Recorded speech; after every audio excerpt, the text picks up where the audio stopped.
بسم اللہ الرحمن الرحیم۔ ایک بادشاہ کا وزیر بہت ہی عقلمند اور حاضر جواب تھا۔ بادشاہ بھی اس کی ذہانت کی وجہ سے بہت قدر کرتا تھا۔ ایک دفعہ بادشاہ نے وزیر سے قومی خزانے کا حساب مانگا تو اس میں پورے 5000 دینار کا فرق تھا۔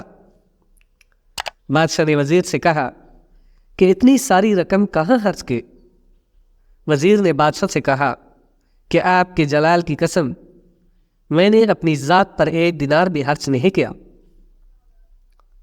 البتہ اس دربار سے جو بھی مفلس خالی ہاتھ واپس جاتا تھا تو میں ان کی چپکے سے مدد کر دیتا تھا۔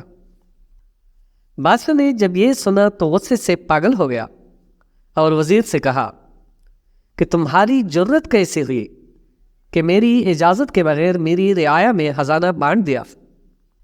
میں تجھے سولی پر لٹکا دوں گا۔ لہٰذا بادشاہ نے اسے قید کر دیا، مگر رات کو سونے سے پہلے بادشاہ نے سوچا کہ وزیر کو قتل کرنا زیادتی ہوگی، زیادہ سے زیادہ اسے وزارت سے فارغ کیا جا سکتا ہے۔ دوسرے دن بادشاہ نے وزیر سے کہا کہ میں تم سے 3 سوالات کروں گا، اگر تم نے ان سوالات کے درست جواب دیے تو میں تمہیں معاف کر دوں گا اور ساتھ ہی وزارت بھی واپس مل جائے گی، لیکن اگر تم درست جواب دینے میں ناکام رہے تو وزارت جیسے اہم عہدے پر مزید آپ کی ضرورت نہیں۔ میرے سوالات نہ صرف تمہاری ذہانت کی آزمائش ہوگی بلکہ یہ آپ کے مستقبل کا فیصلہ کریں گے۔ یہ سن کر وزیر نے کہا کہ میں ہر قسم کے ذہنی آزمائش کے لیے تیار ہوں۔ بادشاہ نے کہا کہ میرا پہلا سوال یہ ہے کہ ایک آدمی نے دیکھا کہ اس کی بیوی نہر میں نہا رہی ہے۔ اس آدمی نے اپنی بیوی سے کہا کہ اگر تم اس پانی میں ٹہری رہی تب بھی تجھے طلاق ہے، اور اگر تم اس نہر سے باہر نکلی تب بھی میں تجھے طلاق دے دوں گا، لیکن ان دونوں شرائط کے باوجود عورت کو طلاق نہیں ہوئی۔ کیا تم بتا سکتے ہو کہ ایسا کیسے ممکن ہوا؟ وزیر کچھ دیر خاموش رہا اور پھر بولا کہ پانی میں ٹہر جانے کی وجہ سے اسی لیے طلاق نہ ہو سکے کیونکہ نہر میں پانی ساکت حالت میں نہیں تھا اور وہ مسلسل بہہ رہا تھا، اور وہ پانی جو طلاق دینے کے وقت موجود تھا وہ آگے بڑھ چکا تھا، اس لیے پانی میں رہنے کے باوجود اسے طلاق نہیں ہوئی۔ اب عورت ساری زندگی تو پانی میں نہیں رہ سکتی تھی، اسے باہر تو آنا ہی تھا، مگر یہ حادثہ بھی موجود تھا کہ باہر آنے پر اسے طلاق ہو جائے گی۔ مگر نہر کے کنارے پر کھڑے اس کے بھائی نے جب یہ دیکھا تو نہر میں چھلانگ لگا دی اور زبردستی اپنی بہن کو اٹھا کر نہر سے باہر لے آیا۔ اب اس صورت میں بھی اسے طلاق نہیں ہوئی کیونکہ عورت اپنی مرضی سے نہر سے باہر نہیں آئی تھی۔ اس طرح نہر کے اندر یا باہر دونوں صورتوں میں طلاق کا اطلاق نہیں ہوگا۔ ناظرین، بادشاہ وزیر کے اس جواب سے کافی متاثر ہوا اور کہا کہ تم پہلے سوال کا درست جواب دینے میں کامیاب ہو گئے ہو۔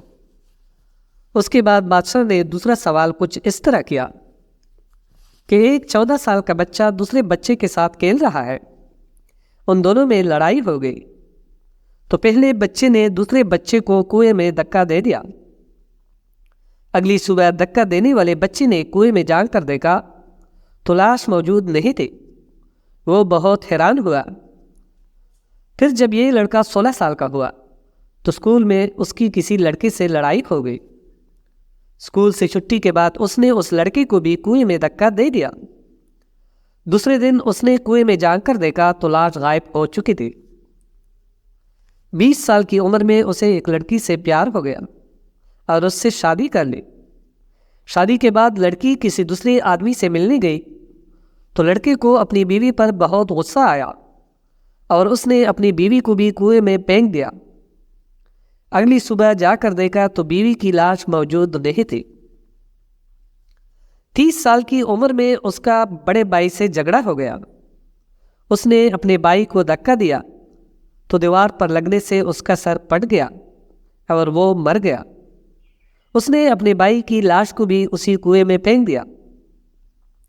اگلے دن کنویں سے اس کے بھائی کی لاش غائب نہیں ہوئی تھی۔ کیا تم بتا سکتے ہو کہ لاش غائب کیوں نہیں ہوئی؟ وزیر کچھ دیر خاموش رہا، پھر اچانک بولا کہ اس کا بڑا بھائی اپنے چھوٹے بھائی کا ہمدرد تھا، لہذا چھوٹا بھائی جس کو بھی اپنی نادانی سے کنویں میں دھکا دے دیتا تھا تو بڑا بھائی وہ ثبوت مٹانے کے لیے لاش کو کنویں سے نکال کر زمین میں دفن کر دیتا تھا، مگر اس بار کوئی بھی نکالنے والا نہیں تھا، اس لیے کہ اس کی لاش کنویں میں تیر رہی تھی۔ بادشاہ نے کہا، بہت خوب، تم نے دوسرے سوال کا جواب بھی درست دیا ہے۔ اب تم سے آخری سوال پوچھا جائے گا۔ بادشاہ نے وزیر کے سامنے 4 عورتوں کو کھڑا کر دیا۔ ان کے لباس اور قد و قامت ایک جیسے تھے۔